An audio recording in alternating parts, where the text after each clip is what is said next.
And welcome, my lovelies, my fellow lovers of love, as we join me and Lubby down another excursion through the streams of consciousness towards the river of mindfulness, on towards the sea that we call late night love. Ooh, I like that one. I say I'm going to record that into the intro, and then I don't have to say it every week. You're so slick. No,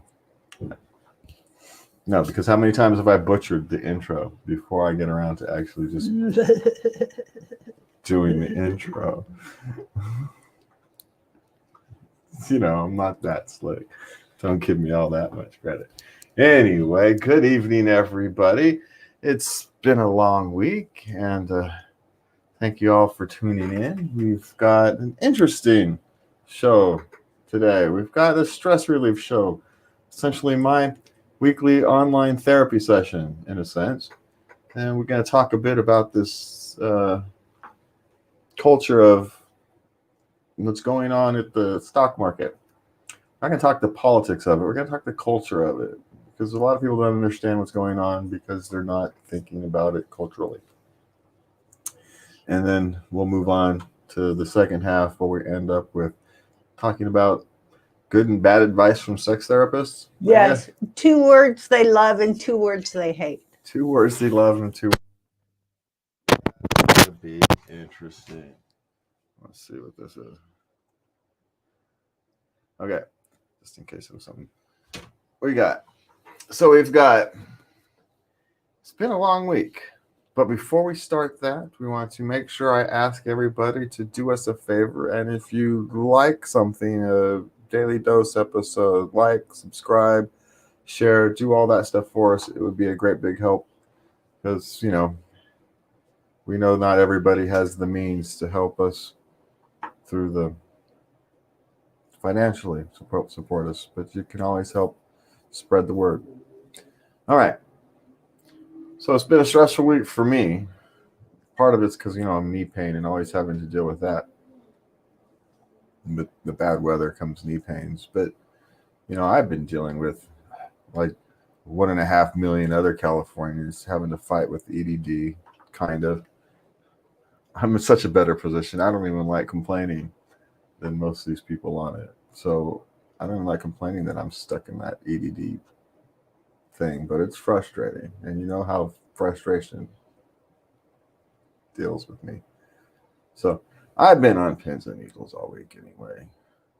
And my poor Lubby had a hard week. So it's been I had an up and down week, but I got to learn some things on the working on the late night love business end. We meet once in the morning, and then we meet just briefly after I get up. And I shouldn't say morning. yeah, well, we call late night love for a reason. Late night love. We're night owls, and then we meet later on about 9 o'clock, 8:30, 9 o'clock, and we do some work for about an hour. And so I've been learning some new things. So I'm focusing on the positive. That was a positive. I had an up and down. I had an emotional week, but yeah, well, but we got through it. Yeah, well, that comes with the bipolar thing. That's kind of living with bipolar. You kind of deal with that sometimes. Up and down. I am up and down all the freaking time. It drives me nuts. So, and on the weeks when I'm on pins and needles, I worry that I don't respond well enough to you. Oh my God, no, you're always just so there for me, always. Because you needed me more this week than normal, and I wasn't, I had my own issues. I'm in the middle of the transitioning from kind of outlining the book to working on the book. Then we've got, the EDD stuff. I'm still waiting for my federal tax Well, return. honey, life goes on. life doesn't cater to my moods. Life still happens and goes on while I'm going through. Yes. Yeah. So, but it's just, like everybody else, it's just a stressful week. But it's a very thoughtful thing for you to say. Thank you, my honey. And, I actually feel bad coming on here and even talking about it because, like I said, we're in a much better position to weather this than many people. Yes. Lots of people have gone 6 weeks without a check from EDD. And, Uh, uh, and I have lots of people I found out. I'm not the only one, just in the number of people in town who are still waiting for their last year's tax return. And which means you're still waiting for that last check. And so if you're really on pins and needles, one of the reasons we have to ask people to like, share, and subscribe is because I was going to take $100 of that stimulus and put it towards some, a little bit of advertising, help give us a boost. A little bit, not a lot. I wouldn't spread it out all at once. You spread it out over time on different platforms. You see which things hit, and you see where to focus. But until it shows up, and Lord knows when that's going to be. right. And all I can think about is how much of a blessing it is for us to have the life we live. Yes, we are. We are insanely blessed, and because there's people and so it's hard to come on here and complain, which is why I try to stay, as positive as possible. But we all are human. We all get frustrated, and it's, I can deal with a lot, but I don't like being frustrated, and so it's the frustration part. You've got no answers, and no one's got any answers. So that's the hard part. That's the part that's stressful. And there's 1 point something million people just in California dealing with that. Something similar, many much worse off than me. It's awful. And where do they turn? Friends, family, loan sharks, retirement accounts, child savings accounts. What else are you going to do? Sad.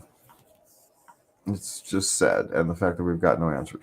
And, we're better. And we're only in the small part of the whole. We're not even the people who ended up getting their identity stolen because of it. And then they've got a whole different level of hell to deal with.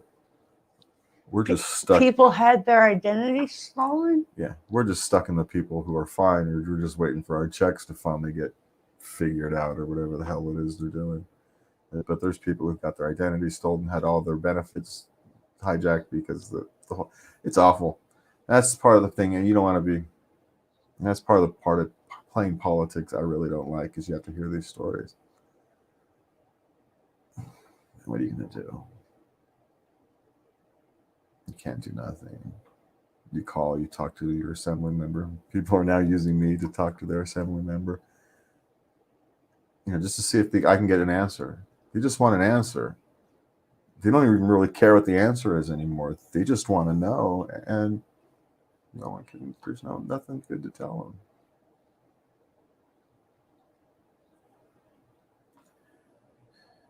them. And that wears on me. I'm not even a candidate anymore, but so I don't mean to laugh, but there's a point where you don't know what else to do.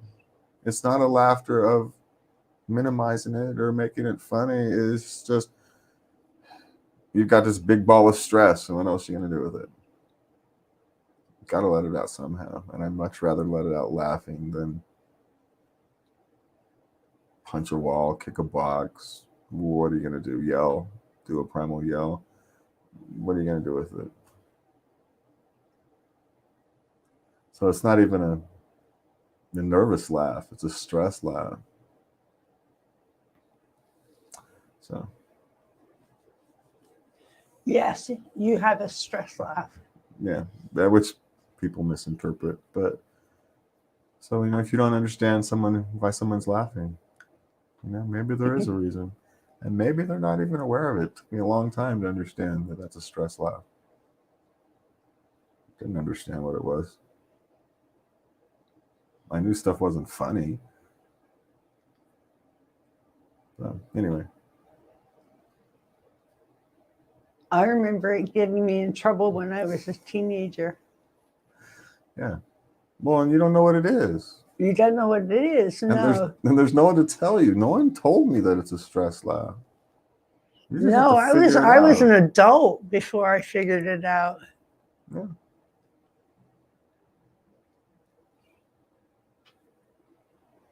Anyway, it's just so weird. Now, speaking of stress laughs, guess who's having stress laughs this week?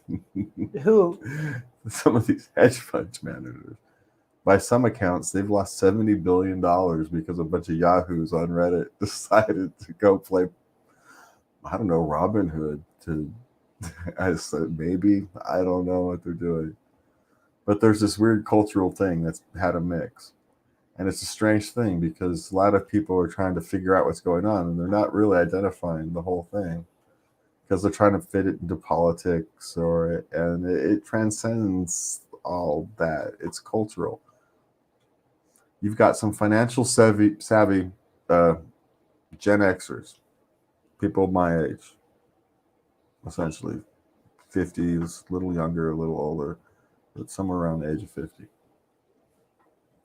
And they're sitting here telling a bunch of these Gen X, millennials and younger, saying, look, this is how the game actually works.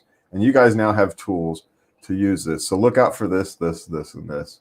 And look out for this, this, this. And then you just say you play it. And they're sitting there telling them how to play it, how you can kind of play the strategy against the big guys and have some success against it. Mind your P's and Q's. And some of these guys on this Wall Street bets or whatever, and exactly who is open to debate how the whole thing exactly started, whether it was the Gen Xers who started it or the millennials who were doing some digging started it. But somehow, some way, it got noticed that some of these hedge funds were in way over their head on bets that some of these stocks were going to lose money. Stocks like GameStop and AMC, and I think one of the airlines. And so he says, hey, if a bunch of us buy into these stocks, we raise the price, we're going to force them to have to buy stocks from us at a higher price. And not only they're going to lose money, we're going to make money from the very hedge funds we don't like. Because essentially these hedge funds were driving down the price of GameStop, which is a dying company anyway. And so essentially they're squeezing these hedge funds, squeezing them like a pig. They're squealing. They squeezed $70 billion out of them so far. And it's because they've gone from GameStop to AMC. They actually saved AMC. AMC was facing bankruptcy. And one of their loan holders decided to trade in a $600 million loan for stock, just for straight stock, and cashed out. And so now AMC, which was, $1.5 billion in debt, is now all of a sudden not so far in debt. And so this, hey, wait, we can pay this. We can actually manage to figure out a way through this. It relieved a bunch of debt. Because it's not just $600 million. It's $600 million plus interest. And so you lose the plus interest as well.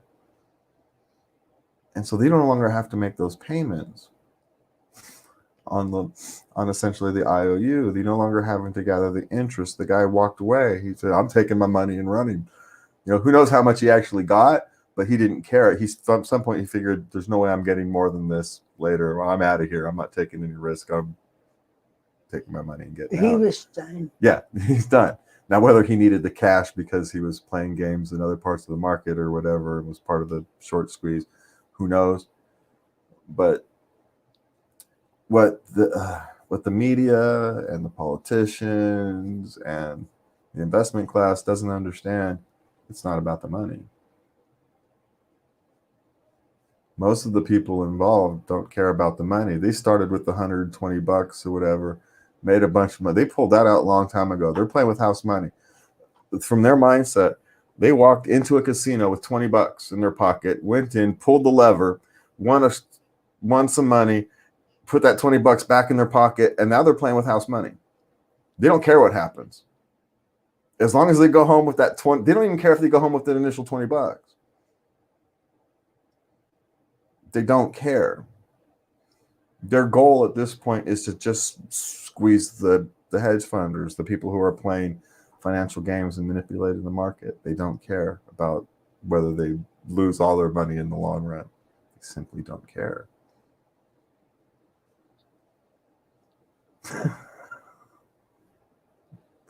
The mass of them don't care. Yeah, some of them are going to walk away and make a fortune, and some that hold on along are going to lose all their gains, but they don't care. They're on a trip to Vegas, and as long as they come home with what they left with, they're in good shape, right? They had a good time. They went to Vegas. It's a vacation.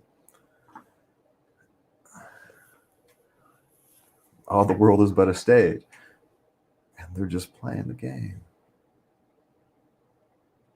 And the investor class can't wrap their head around it. And so they keep playing games. They keep buying back into the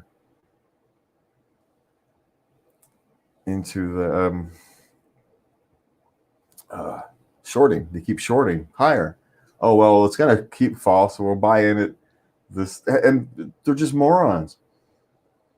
They stop playing the game. The only way because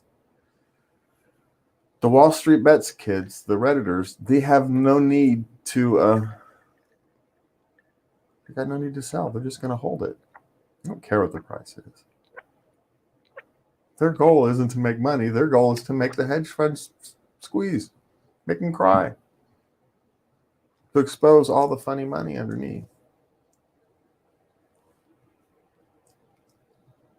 They don't care about anything else. Market fundamentals, business fundamentals, none of that matters. This is essentially social justice via the stock market. Has this game ever been played before? No, the tools weren't available.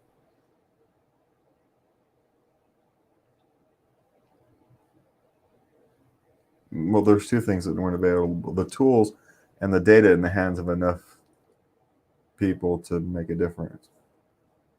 Before, this happens a lot, but it happens behind the scenes. It happens with the big hedge funds fighting each other and doing the battles, and the little guy who's got a money market fund or has got a few shares of some stock he bought on a lark or whatever, a decade ago and forgot about. They're the ones that get screwed.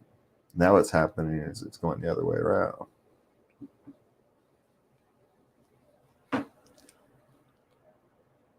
Because in any real rational market, these people would sell. You bought in at 25, it's now sitting at 380 or something, you'd freaking sell because the business isn't worth it.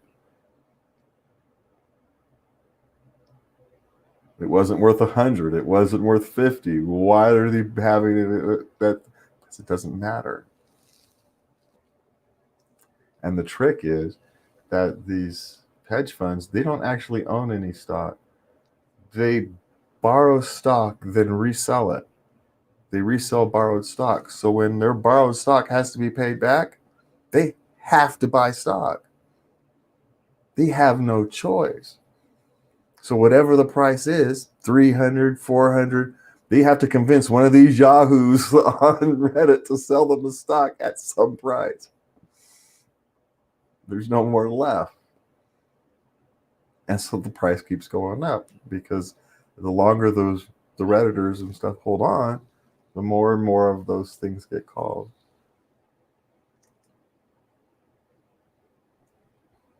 $70 billion have transferred away from hedge funds in the last week. Off to, well, nobody, because it's all in the Ethernet at the moment. But theoretically, it's in the hands of a bunch of yahoos on Potato Head Butt Lover 65, 69, you know, whatever the heck these Redditor names are. You know, it's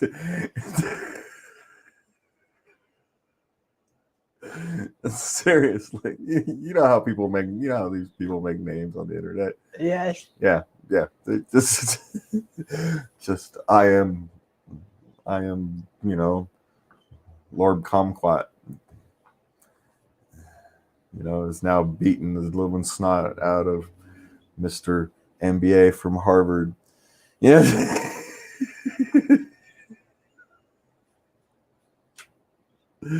And that's the glorious thing, is that there's just this kind of goofy social justice thing going on. Well, the politicians aren't going to do it, so we're going to find a way. It reminds me of the Dalai Lama. Learn the rules so you know how to break them properly. That's what they did. They learned how the game was played. They learned how the rules were working. Then they used the rules against them. They used the way the game was played against them. Freaking brilliant. Essentially, it's a peaceful revolution. It's kind of funny. All this talk about insurgency and coups and all this stuff, you know, believe it or not, it's not. But tell you what, these yahoos from Reddit have done more to change the system than any political party in the last 10 years, 20 years.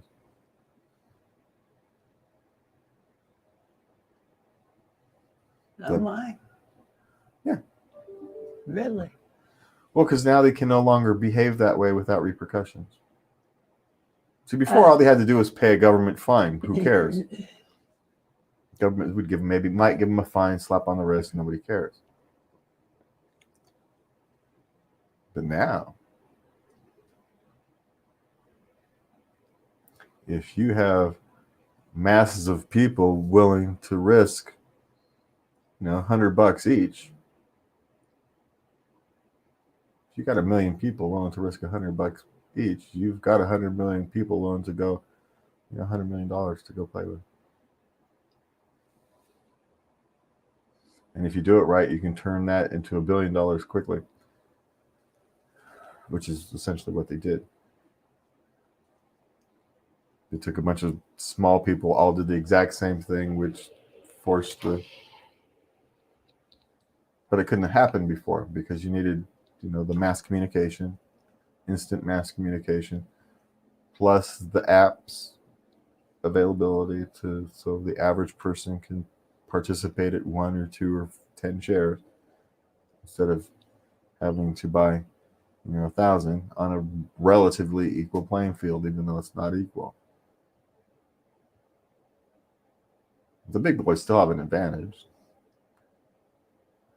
They get all the data first. They get the transactions first. And yet, still got the snot kicked out of them. You like that, don't you? Well, it's because they did it to themselves. They got greedy, put themselves in an incredibly dangerous position, assuming no one was going to call them on it, and they got called on it. They got beat at their own game.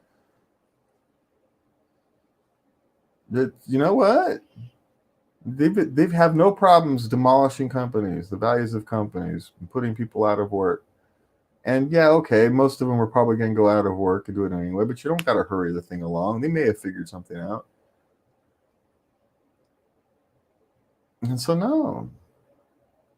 So if they have no problems pushing companies over the edge, then I have no problems with people pushing them over the edge. They deliberately put themselves. Deliberately. It's not like they accidentally put themselves in that situation. We're talking about, you know, people with MBAs from Harvard who deliberately put themselves in a situation where they can be overrun by yahoos on the internet. No, I've got no sympathy for them whatsoever. Run them to the ground. Teach them a lesson. I'm not usually for that kind of thing, but there comes a point, right, where you have to give the tough love to your children, and there comes a point where you have to, you know, you have to say this behavior is no longer acceptable, and if they don't listen, you have to, slowly escalate. Correct it. Yeah. And what do these people care most about? Money. They care most about making money. To them, it's not even about the money.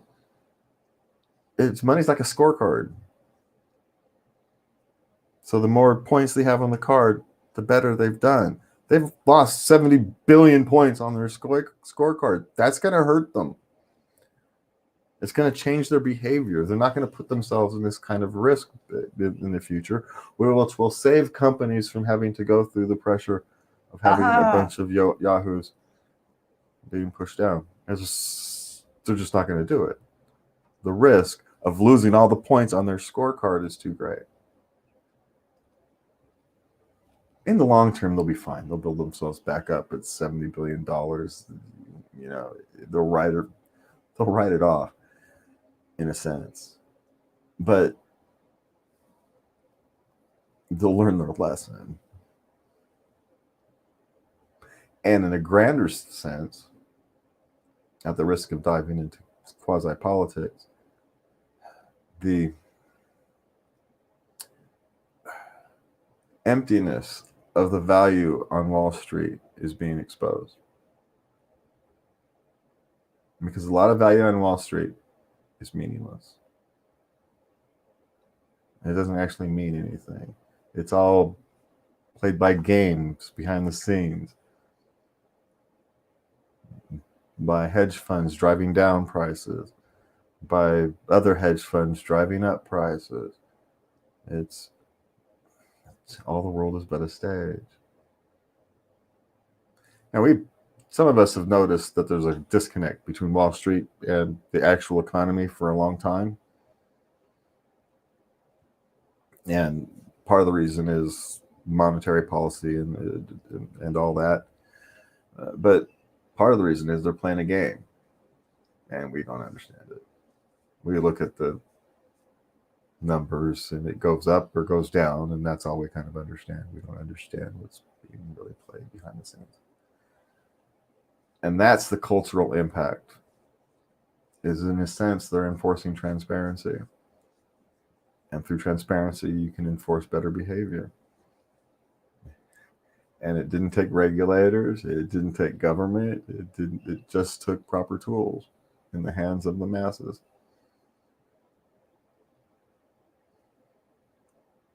It's actually a wonderful thing. Now, it's going to be a bumpy ride as this all shakes out. But, be part of what builds back. And we have the opportunity to build back better, to build not back with love. I know there's a lot of politicians and whatnot who says come back better and as a slogan. And the reason they use it is because there's a sense to it. We do have to build our communities and our cultures back better. But it all starts with ourselves. I saw a tweet. I think it was Van Jones. And he said, for the first time, he's finally starting to take care of himself. He's starting to care himself with love. And he's starting to, view himself with love and take care of himself and mindful and all the kind of things we preach around here, which I'm going, well, it's good, but you can't love other people until you love yourself. So if you've been walking around telling people how much you care about this group of people or that group of people or the world in general, and you have yet to actually take time to love yourself, I have to question if you truly could. Not that you didn't mean it, but if you truly could. Now, I didn't send a tweet like that because that's not rude. Let him enjoy his this thing, and he's not gonna. No one cares from here, and no one who watches us is gonna send him. Hey, did you hear what that guy says on that thing? But in a sense, it was sad. But he got this guy who's my age, and smart, intelligent. Is a national TV figure, respected by millions, and yet he had never taken the time to learn how to love himself. In a sense, it took the age of Trump ending for him to learn to love himself. He hadn't done it before Trump, the age of Trump, but it took the end of the age of Trump for him to learn to love himself. It's kind of sad. At least he's doing it. Yeah, it's never too late. It's never too late. Never too late. Never too late to look in the mirror and say, I can be better. Maybe I'm not all I think I am, and I can work on myself. It's a hard thing to do. But, hey, who said life was easy? All right, we are going to take our quick break for our sponsor, and we will be right back. Do you need an actual break? No. Okay, let me get a drink. All right, so we ready for your thingy? Yes. Okay. All right, I need to stretch for a second. Okay. All right, you ready? You ready over there? Yes. Okay. And we are back. Thank you very much for joining us. And as we would like to remind you, please like, subscribe, and share with whatever thing you happen to catch us on. And if you happen to and can, please give us a help. We've got Patreon. You can go to patreon.com/late night love, and you can join the community there. And pretty much anywhere you find us these days, there's like a tip available to give us a tip and that kind of thing. So you can go to Anchor. There's ways to support us on Anchor. You can, if you're finding us on Minds, there's a little tip button on Minds, and I think I'm set up for that. So any place you find us, you should be able to give us a way to give us a tip. We would greatly appreciate it. Help us continue our journey. And speaking of continuing our journey, Madam Lubby over there dug up the do's and don'ts of sex therapist or something like that. I forget exactly what it was. 2 words sex therapists love and 2 you should avoid. You suck? No. 2 words couples should embrace. The first word. That was a bad joke. That was a bad joke. I ignored it, and you keep bringing it to. You're still talking about it because it was that bad. All right. So what do you got? Okay. 2 words couples should embrace. The first word is maybe, because that opens up new conversations and possibilities. And you can learn more about your partner. It doesn't mean you're going to do everything, but you can at least listen. Yeah. Okay.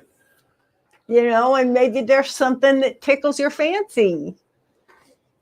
Maybe something you're willing to try. Yeah. Doesn't mean it's on the menu all the time. It's true. Yeah. No, you have to be. It's very easy to not be experimental enough because you're afraid of being rejected. Because ultimately, that's the hardest part about all that, is expressing your desires, is the fear of being rejected. Hey, what's this person going to think about this weird thing? That, I can take it or leave it, kind of, but I'm interested. And, But if I ask or if I talk about it, they're gonna think I'm, some crazy loon, and I'm gonna end up being alone. And so you go your entire life without ever getting to explore a part of yourself. It happens far too often. Or you end up, looking outside your relationship for the thing. For the experimental part. Yeah, because who cares if someone you don't love rejects you? You don't care. You only care if someone you love rejects you. So if some, person who's just willing to try new things and there's no real emotional connection, there's no risk. Well, risk of rejection. Anyway. And that fear of rejection, I don't know how it overpowers the fear of losing and screwing up and losing. I don't know how that calculation works in the head, but it does. It happens a lot. So, what are you going to do? Well, that's why I try and listen. I'm not, and I always feel free to express myself, even though it's not something that, even if it's not something I, like you say, I think about, but it's not something I want to do. Yes. But just talking about it, there's just a freedom, there's a release. It's a realization that you can actually talk about anything without fear. Without fear of that rejection. That even if the other person says, "Ooh, that's gross. That's kind of, why would you want to do that?" You're not being rejected. The thing is being rejected. The thing is being rejected. Well, I don't understand that, but whatever floats your boat. Yeah. Maybe when I was younger, that kind of thing, Well, that's one of the benefits of being older. It's not the end of the world. No. I remember when my partner looking at porn and not me was just the end of the world. I was just not desirable anymore. That was just something else. Yes, well, it's because when you're young, the world revolves around you.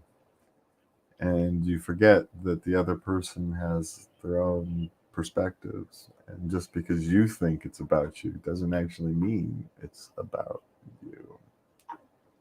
Yes, I am me and you are you. Yeah. We are. Now, there may be issues and there may be problems to resolve, but it's not the same thing as it being about you. Right. Yeah. Because if it bothers you, then that's an issue to be dealt with. If that kind of thing bothers somebody, you have to deal with it. You can't just, "Oh, well, it bothers me. Oh, well, I'm not going to do anything about it." Or, "It bothers the person I love about. I'm not going to do anything about it." Now, you may not be able to do anything about it. Maybe there's an addiction issue, or maybe lots of things come up. We'll slip off of the porn thing for a second because that's a harder one to say. Just let slide if it's really bothering somebody and you just completely let it slide. I let it slide because I talked to my sister and she's like, "Come on, they all do it. It's not about you." No, but then you can ask someone to have a bit of try to do it with a bit more discretion. Yes. If it bothers you to see it, okay, look, do it, whatever, but try to make it so I don't know. Yes, that's a conversation that could be had. And now, if someone goes, "Well, no, I'm just gonna be how I want," well, then you've got a different problem. It's actually not about the porn anymore.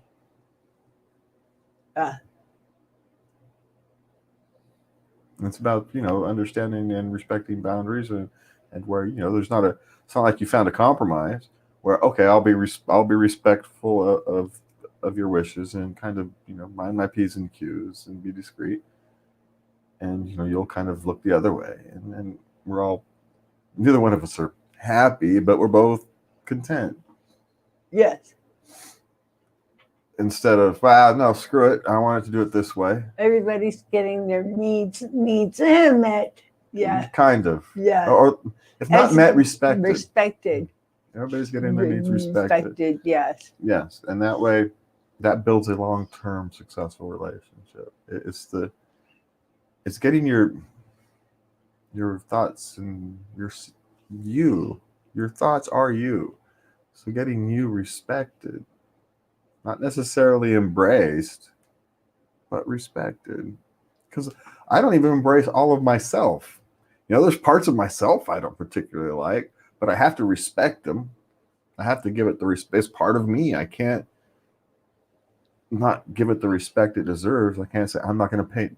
I don't like my knees. You hurt too much. I'm just going to completely ignore you. Well, no, that doesn't work. Now does it? Because then I can't stand up when I get stuck trying to walk across the house. So, that doesn't actually work long term. So you have to respect all your parts. And your relationship is a bunch of parts. And your sexual relationship is a bunch of parts. And you have to keep them maintained. And that means discussion. Because that's how you keep relationships maintained. Okay, what else you got? Okay, no, this is a word I've never heard of before. The second word that sex therapists love to hear is I hope I'm pronouncing this right. Compersion. Compersion. And what it means is the opposite of jealousy. So, and what I like, and I use an example, is being I'm not jealous when somebody hits on you. I step back. Yeah, but that's easy. I watch it happen, and I hope you're enjoying it because it's a little ego boost. I know who you're going home with. It doesn't threaten me one iota. Yeah, but you also know I'm oblivious. So there literally is no threat because I'm not gonna know. I'll get home. Hey, was that woman hitting on me? And you really don't know, do you? I'm surprised I have children. I swear to God. How can you not know? You've watched me not know. And I swore at the time you were just being cool. He's got to know. He's got to know.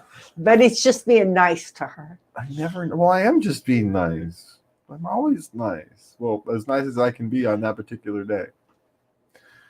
Yeah. Some days you're cranky. You're just being as nice as you can. But I'm always as nice as I can pull off, yes. Why would you be otherwise?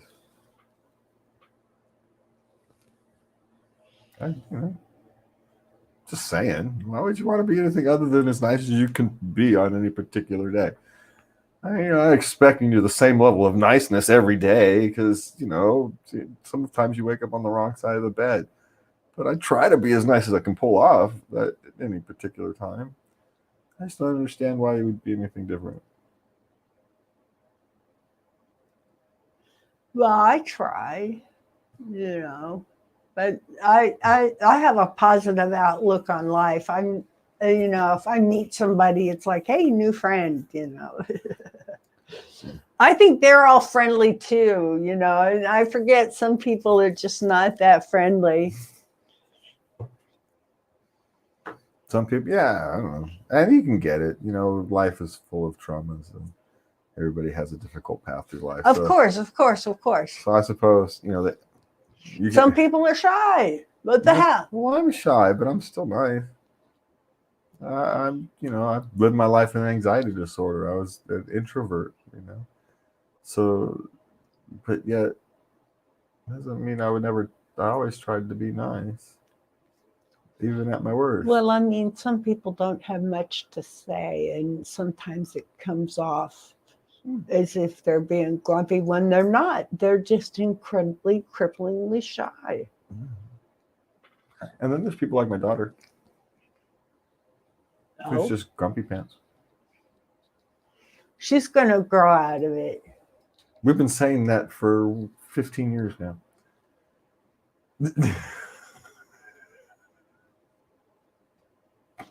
She's got it any day now. Any day now. Any day.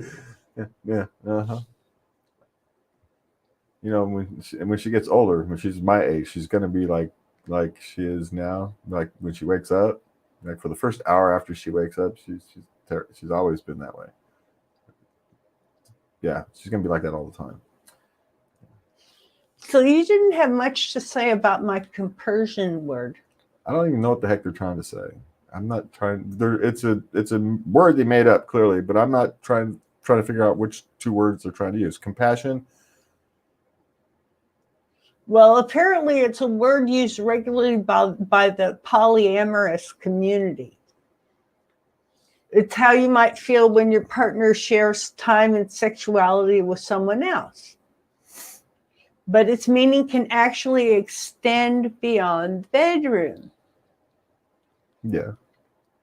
So when, you get a little attention, it doesn't bother me. Yeah. Yeah.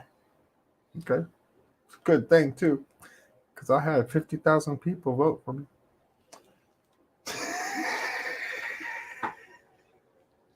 It's getting late. I'm getting punchy. All right, so what do we got next? Two couples we should always avoid is always and never. They're barrier words and don't allow for deeper and richer communication. This is true. And if you're saying always and never, it means your mind is closed. Well, because one, nothing always happens. Nothing always happens. Yeah. Stuff breaks. The environment around it changes. Stuff happens. Power outages. Just all kinds of things. Stuff happens. Nothing always happens. There's always a risk of the unknown.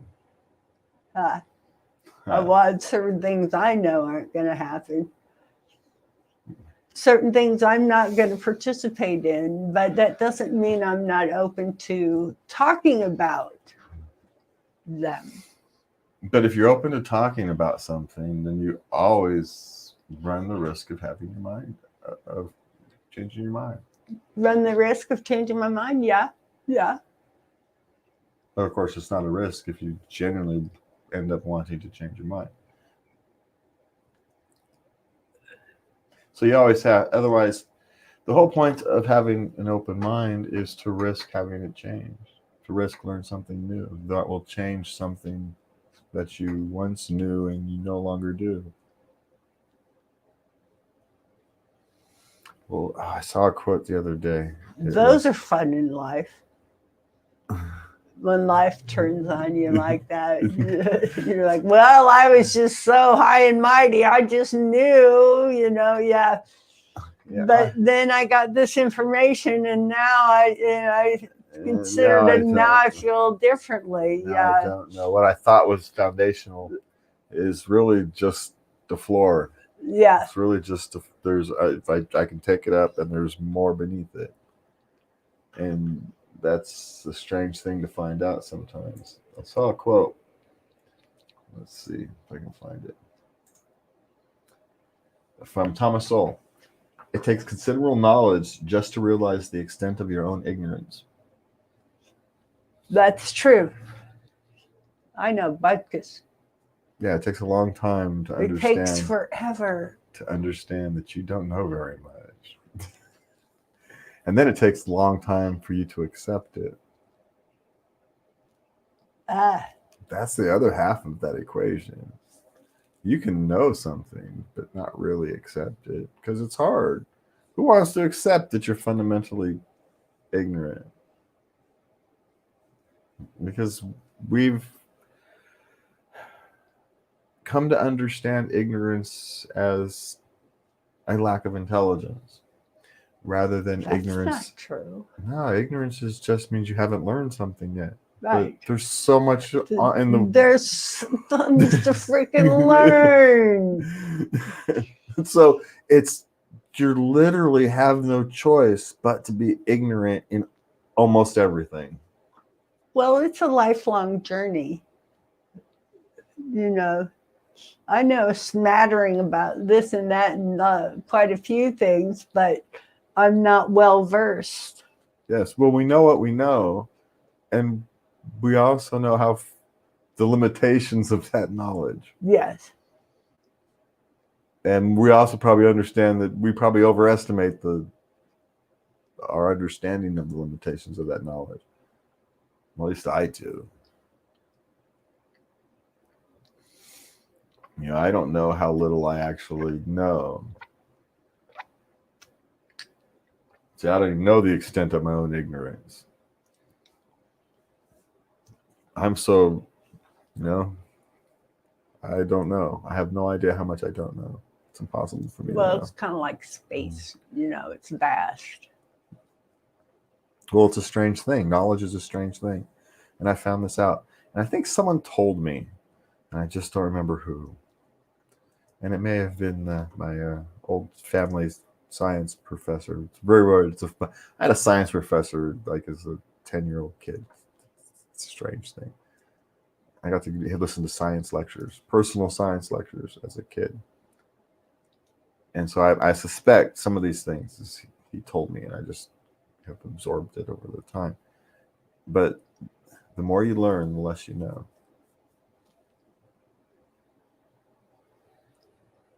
And it's one of those fundamental funny things that is, as I've gone through life, is held true. Like the other thing he told me was every action has an equal and opposite reaction, and it's not just physics. Ooh. Now, that took me a long time to work my head around. It took me a long time to understand that, and you still don't know if you fully understand it because it's a deep thing. Well, that's one you come to greater understanding to over time. Yeah. Because the more you know, the more questions you have. The more questions you have, the more ignorance you have. If you don't have very many questions, you think you're smart. The more questions you have, the smarter you are. Because you know more, because you know to ask more and more interesting and better questions.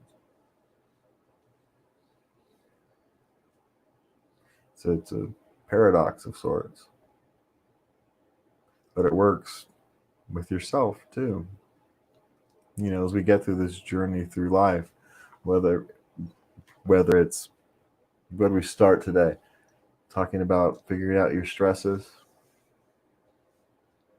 Then we move through trying to figure out, how our culture's put together and how it's, we'll call it decentralizing at the moment, and how we work through that. And then onto our personal and sexual lives. But, all that kind of starts with the fundamental truth. You have to love yourself. You have to understand yourself. You have to turn inward. That introspection, that desire to learn, desire to ask questions. The more you learn about yourself, the more questions you will have about yourself. And that can be difficult at times. because you don't understand the journey you're on. But you have to come to an understanding that that's okay. It just means you're starting to understand more about yourself. The journey to self-understanding never stops. It always grows. There's always more questions. There's always another hill. There's always a sunset and a sunrise. You know, some of us get to wake up next to the ones we love. Others are out there on that journey looking for them. Others are having to finish their journeys on their own. You know, but through it all, there's one person on that trip with you. And that's you. You owe yourself love. You can't get it from somewhere else until you give it to yourself. You're not capable. Now,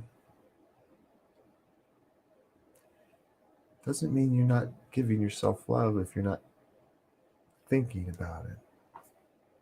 I just want to be clear. Lots of people love themselves, and they do it without having to consciously consider it.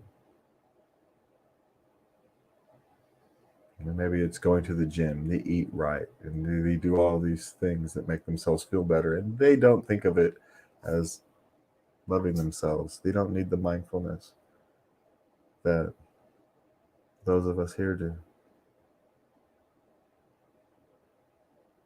There's nothing wrong with either way. The world is a wonderful rainbow. Great art comes with great struggle. Great struggle comes in many forms. And getting through life, learning to love yourself is its own struggle, its own form of art. And the path you leave behind is the most beautiful piece of art of all. And we are going to wrap that up here. We want to wish everybody a good night from me and Lubby. And please remember, you can contact us, send us a Dear Lubby letter at love@latenightLove.us. You can love to hear from you. You can always find me on Twitter at Jazzrack, or at least I'll get the notification, or on whatever social media outlet you happen to find us. Please like, share, subscribe to all the wonderful social media type things that you all know how to do, or just tell a friend. And with that, me and Lubby want to wish you a good night. Have a good week. We've got I was going to say we had a good week of daily doses planned, but we actually don't. They're not planned. They're not planned yet, but I'm sure they'll be wonderful, yes. No, last week we had a good batch of daily doses, so go back and take a look. Oh, there is one thing before I want to know. We do have our newsletter set up. I'll go through and put them in the comments at the various social media spots, so look for it in the next day. You can join it. You can sign up for the newsletter, and you can get your daily doses of love in your email box once a week. Yeah, that's that. Yes, yes, that's right. Yeah, that is. It just sounds strange. So you can get your daily doses of love in your box once a week. But yes, you can get them all in your email. Yeah. So sign up. Yeah, sign up for it. Yeah. And with that, from me and Lubby, I want to wish you I was gonna say wish you a Merry Christmas. I don't know where that came from. Wow. Wish you guys a good week. And we will see you next week. Please remember to love everybody and good night. Apparently I need some sleep or something.